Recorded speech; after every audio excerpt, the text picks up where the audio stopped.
Vous connaissiez les shows à l'américaine. Mais connaissiez-vous ceux à la sauce Trump 2026 ?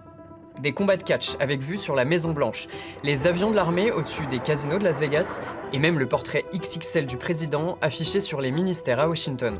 Tout ça pour fêter les 250 ans de l'indépendance des États-Unis.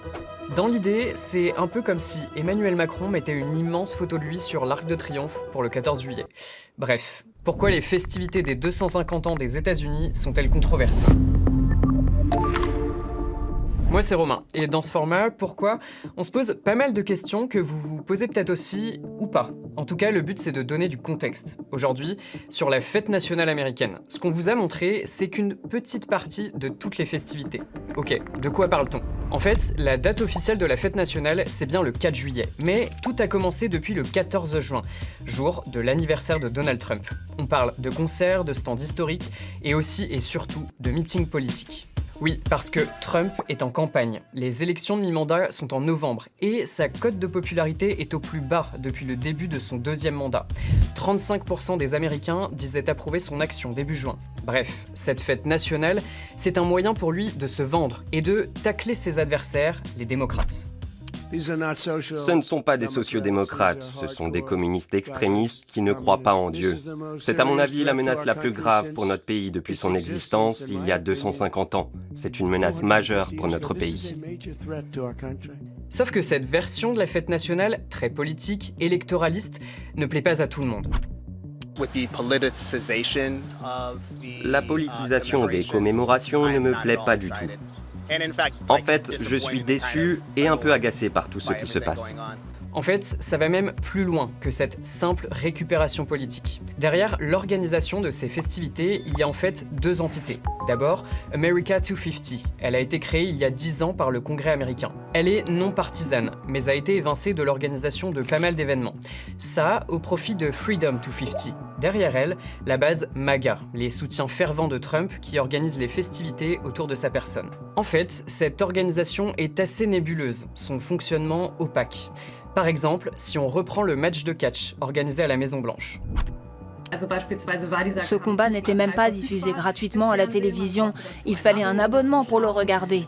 Ensuite, la question qui se pose ici, c'est quels sont les liens financiers avec le président, avec la famille du président ? Toutes ces questions de conflit d'intérêts, de règles éthiques entrent en jeu dans cette critique légitime. Bref, ce spectacle, très commercial, est un peu éloigné d'un concept d'une fête nationale. Justement, en quoi elle consiste ? Que s'est-il passé il y a 250 ans ? Retour en 1776. La côte Est est occupée par les Anglais, bordée par de larges territoires amérindiens.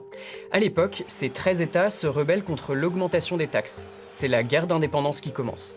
Et puis, Thomas Jefferson, le monsieur sur le billet de $2, rédige un texte fondateur pour cette révolution, la Déclaration d'indépendance. Elle est adoptée le 4 juillet par le Congrès des 13 États. Ils deviennent les États-Unis.